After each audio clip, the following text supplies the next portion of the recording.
दोबारा बहुमत से चुनकर आने के लिए भी धन्यवाद।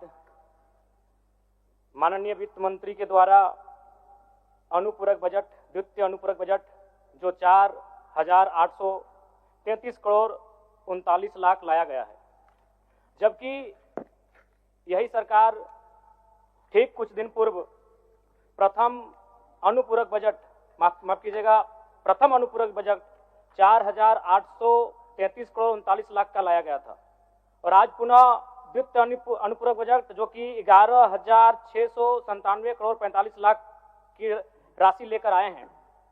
तो महोदय, जब पूर्व में हमारे पास जो निर्धारित राशि होती है और उन राशि को अगर हम खर्च नहीं कर पाते हैं तो फिर ऐसे बजट का एक दिशा का होना और राज्य की दिशा का अलग होना, कहीं ना कहीं इस चरितार्थ को हम लोग उदाहरण के रूप में प्रस्तुत करते हैं।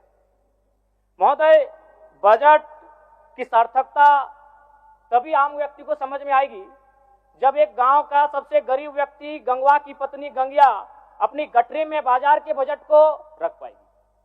आज तमाम माननीयों ने, हमने भी सोचा था कि पक्ष की तरफ से विषय को रखा जाएगा, विपक्ष वाले तर्क को प्रस्तुत करेंगे, और इसी बीच मैं एक नया नवेला युवा सीखने का कार्य करूंगा। लेकिन मैक्सिमम समय इन्होंने दिशाहीन मुद्दों पे रखा।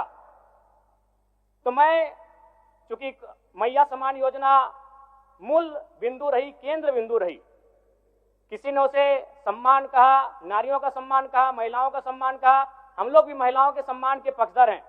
हमारे एक भाई कह रहे थे कि 2,500 रुपए की राशि जब एक स्कूल कॉलेज में पढ़ने वाली बहन को दिया जाएगा तो उससे वो स्कूल कॉलेज कागज, कॉपी, कलम की सामग्री लेगी। मैं कहना चाहूंगा, अगर आप उसे स्कूल कॉलेज जाने से पहले अगर 2,500 रुपए देंगे तो उसे आप निकम्मा और आलसी बनाएंगे। यदि आपको उस राशि को देना है तो उसके स्कूल कॉलेज जाने के बाद दीजिए, स्कॉलरशिप के रूप में दीजिए।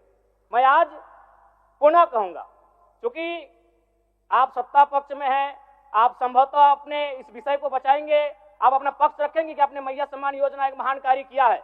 लेकिन मैं फिर कहूंगा, 18 साल, 25 साल, 30 साल की लड़कियों को जो आप फ्री में 2,500 रुपए दे रहे हैं, आप उनकी प्रतिभा को हनन कर रहे हैं, आप उनकी प्रतिभा को नकारात्मक दिशा में ले जाने कार्य कर रहे हैं। महोदय, मैं इसे आप स्कॉलरशिप का रूप दीजिए।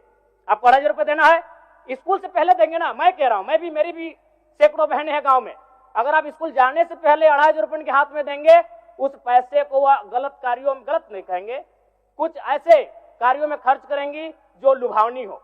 स्कूल जाने के बाद, अटेंडेंस के बाद अगर आप देंगे स्कॉलरशिप के रूप में, तो वो बहन स्कूल तक जाएगी। दूसरा सवाल और एक महत्वपूर्ण विषय महोदय। एक मिनट माननीय सदस्यगण, सभा की सहमति हो तो सदन की कार्रवाई समाप्त होने तक समय बढ़ाई जाए। बोलिए, अब समाप्त करिए, बोलिए। महोदय, यदि वास्तव में मैया सम्मान की राशि 2,500 रुपए सम्मान है तो मैं चाहूंगा हम लोग एक सार्थक दिशा में बढ़िया। महोदय, आज जितने भी माननीय हैं उनको बस की सुविधा दी जाए, जितने भी माननीय हैं अपने घर से ट्रेन की सुविधा से सदन आए, जितने भी माननीय हैं वो अपना टीए भत्ता का त्याग करे, जितने भी माननीय हैं यह जांच हो कि उनके बच्चे सरकारी स्कूलों में पढ़ते हैं या गैर सरकारी स्कूलों में पढ़ते हैं, निजी स्कूलों में पढ़ते हैं, इस विषय का भी जांच हो। अगर उसमें अगर कसौटी में उतरते हैं, हम कहेंगे ये मैया सम्मान योजना है, और नहीं तो इसे केवल और केवल जिस सपने के साथ ये राज्य अलग हुआ था वो सपना कहीं ना कहीं अधूरा होगा। महोदय, 2,500 रुपया सम्मान की कसौटी नहीं होगा। सम्मान तभी होता है जब समानता से आता है, समानता है तभी सम्मान है। अगर समानता नहीं है महोदय तो किस सम्मान की आप बात करते हैं? महोदय, मैं पुनः कहना चाहूंगा, महोदय 30 सेकंड 45 सेकंड का समय चाहूंगा। आदरणीय परम श्रद्धेय, सीजीएल का मामला अभी भी गर्म है। यदि सरकार को लग रहा है वो सच्चे हैं तो सांच को आंच क्या करा लीजिए जांच, सांच को आंच क्या करा लीजिए जांच। और अब कब तक बहाना दीजिएगा कि ये विपक्ष की साजिश है?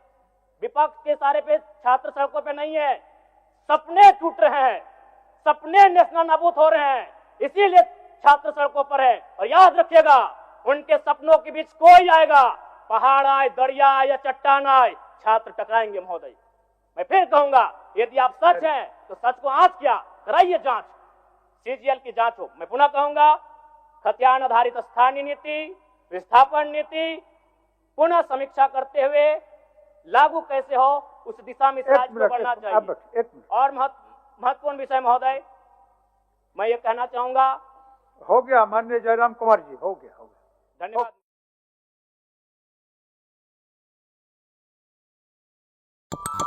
Audio